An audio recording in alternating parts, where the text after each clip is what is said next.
Go. Assalamualaikum warahmatullahi wabarakatuh. Selamat siang teman-teman semua. Perkenalkan kami dari kelompok 1 Manajemen Risiko yang beranggotakan Bunga Minang Arahma Permata Sukma, Della Aulia Putri, Febri Anissa Ismail, Vivi Zulfiani, dan Novaldi Abidin. Baik, langsung saja ke bagian pertama, pengertian asuransi. Asuransi merupakan sebuah bentuk perjanjian antara tertanggung dan penanggung. Tertanggung nantinya harus membayar iuran kepada penanggung. Tujuannya untuk memperoleh ganti rugi atas risiko finansial yang mungkin saja terjadi. Penanggung tersebut adalah perusahaan asuransi, sedangkan tertanggung ialah nasabah atau pemilik asuransi. Terdapat 3 unsur utama di dalamnya, yaitu polis, premi, dan klaim asuransi. Polis merupakan sebuah dokumen yang menyatakan perjanjian antara kedua pihak. Isinya berupa manfaat, sejumlah premi, risiko, dan lain sebagainya. Sedangkan premi sendiri adalah iuran yang harus nasabah bayar dengan jangka waktu sesuai kesepakatan. Sedangkan klaim adalah pengajuan resmi kepada perusahaan asuransi saat terjadinya risiko. Ketentuan risiko apa saja yang bisa ditanggung telah tertulis dalam polis. Jadi jika musibah mencakup dalam perjanjian, maka bisa mengadakan asuransi untuk meringankan beban.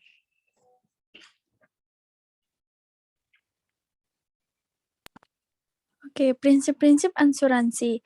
Yang pertama yaitu insurable interest, yaitu hak untuk mengasuransikan yang timbul dari suatu hubungan keuangan antara tertanggung dengan yang diasuransikan dan diakui secara hukum. Yang kedua yaitu utmost good faith, yaitu suatu tindakan untuk mengungkapkan secara akurat dan lengkap semua fakta yang material mengenai sesuatu yang akan diasuransikan baik diminta maupun tidak. Artinya adalah si penanggung harus dengan jujur menerangkan dengan jelas segala sesuatu tentang luasnya syarat atau kondisi dari asuransi dan si tertanggung juga harus memberikan keterangan yang jelas dan benar atas objek atau kepentingan yang dipertanggungkan. Selanjutnya itu proximate cause, yaitu suatu penyebab aktif, efisien yang menimbulkan rangkaian kejadian yang menimbulkan suatu akibat tanpa adanya intervensi suatu yang mulai dan secara aktif dari sumber yang baru dan independen. Selanjutnya indemnity yaitu suatu mekanisme di mana penanggung menyediakan kompensasi finansial dalam upayanya menempatkan tertanggung dalam posisi keuangan yang ia miliki sesaat sebelum terjadinya kerugian. KUHD pasal 252, 253 dan dipertegas dalam pasal 278. Selanjutnya subrogation, pengalihan hak tuntut dari tertanggung kepada penanggung setelah klaim dibayar. Selanjutnya contribution, yaitu sedangkan adalah hak penanggung untuk mengajak penanggung lainnya yang sama-sama menanggung tetapi tidak harus sama kewajibannya terhadap tertanggung untuk ikut memberikan indemnity. Perhitungan premi BPJS. Yang pertama, iuran bagi peserta pekerja penerima upah yang bekerja pada lembaga pemerintahan terdiri dari pegawai negeri sipil, anggota TNI, anggota Polri, pejabat negara, dan pegawai pemerintah, non-pegawai negeri sebesar 5% dari gaji atau upah per bulan dengan ketentuan 4% dibayar oleh pemberi kerja dan 1% dibayar oleh peserta. Yang kedua, iuran bagi peserta pekerja penerima upah yang bekerja di BUMN, BUMD, dan swasta sebesar 5% dari gaji upah per bulan dengan ketentuan 4% dibayar oleh pemberi kerja dan 1% dibayar oleh peserta. Yang ketiga, iuran untuk keluarga tambahan pekerja penerima upah yang terdiri dari anak keempat dan seterusnya, yaitu ayah, ibu, dan mertua besaran iuran sebesar 1% dari gaji atau upah per orang per bulan dibayar oleh pekerja penerima upah. Yang keempat, iuran bagi kerabat lain dari pekerja penerima upah, seperti saudara kandung atau ipar, asisten rumah tangga, dan lain-lain. Peserta pekerja bukan penerima upah serta iuran peserta bukan pekerja adalah sebesar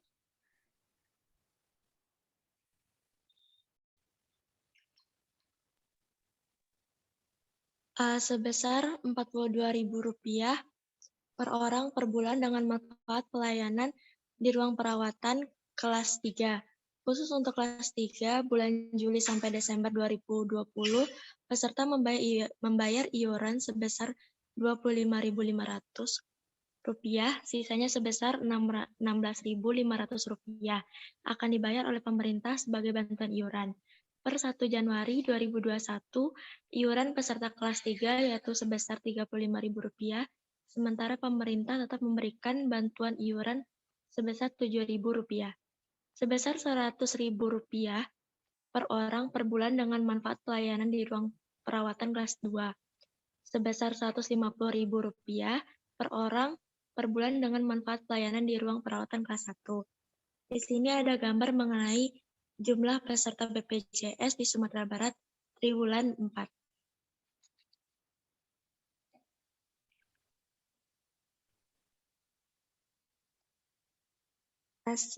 Perhitungan premi asuransi.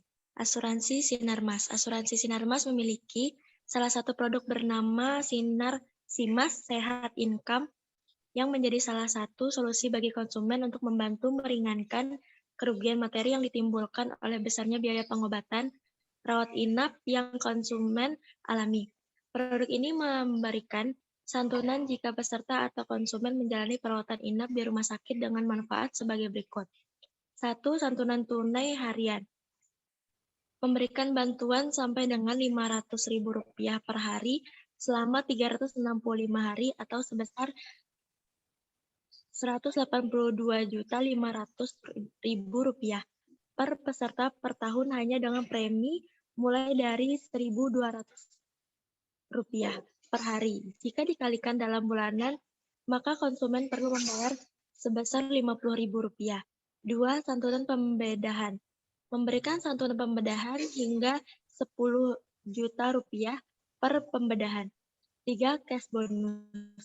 Memberikan manfaat dana tunai sampai dengan Rp500.000 per peserta jika tidak terjadi klaim selama 12 bulan berturut-turut. 4. Santunan meninggal dunia dan cacat tetap akibat kecelakaan. Memberikan santunan apabila peserta meninggal dunia atau mengalami cacat tetap akibat kecelakaan, termasuk kecelakaan yang diakibatkan dari resiko ketika mengendarai sepeda motor sampai dengan Rp100 juta.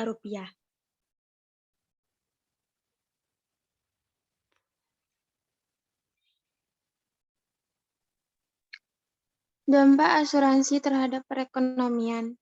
Dampak asuransi terhadap perekonomian. Fungsi asuransi. Fungsi utama asuransi adalah pengalihan risiko, pengumpulan data, dan premi yang seimbang. Kedua, fungsi sekunder.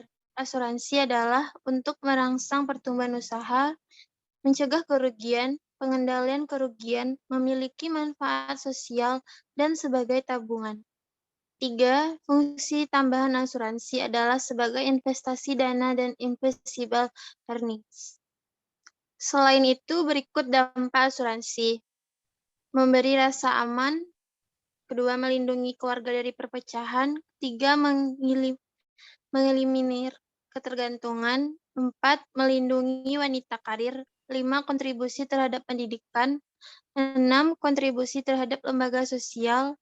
7. Memberikan manfaat untuk pemupukan kekayaan. 8. Stimulasi menabung.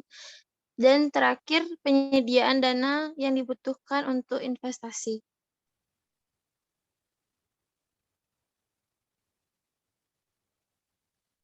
Dampak BPJS terhadap perekonomian. Kesehatan merupakan kebutuhan mendasar bagi masyarakat yang telah dijamin oleh negara. Indonesia sudah berusaha menjamin kesehatan masyarakatnya melalui BPJS. Namun jumlah defisit BPJS yang meningkat setiap tahunnya menyebabkan pemerintah mengeluarkan kebijakan kenaikan iuran BPJS untuk mengatasi hal tersebut. Hal ini tentu berdampak kepada masyarakat sebagai pengguna BPJS. Sehingga penelitian ini bertujuan untuk mengetahui dampak kebijakan kenaikan iuran BPJS terhadap pengguna BPJS. Pendekatan yang digunakan bersifat kualitatif, deskriptif, dengan teknik pengumpulan data sekunder, Data sekunder yaitu data yang dikumpulkan dengan menggunakan berbagai sumber seperti jurnal, artikel, berita, buku, maupun dokumen administrasi kelembagaan.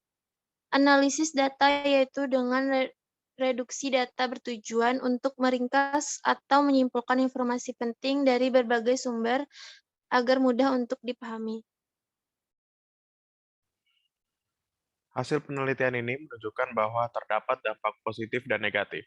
Dampak negatifnya antara lain, 1. Penurunan kelas, 2. Peserta yang berhenti membayar iuran, 3. Bertambahnya peserta kelas 3, 4. Penurunan minat masyarakat, beralihnya masyarakat ke asuransi swasta, atau bisa terjadi inflasi, 5. Meningkatnya kemiskinan.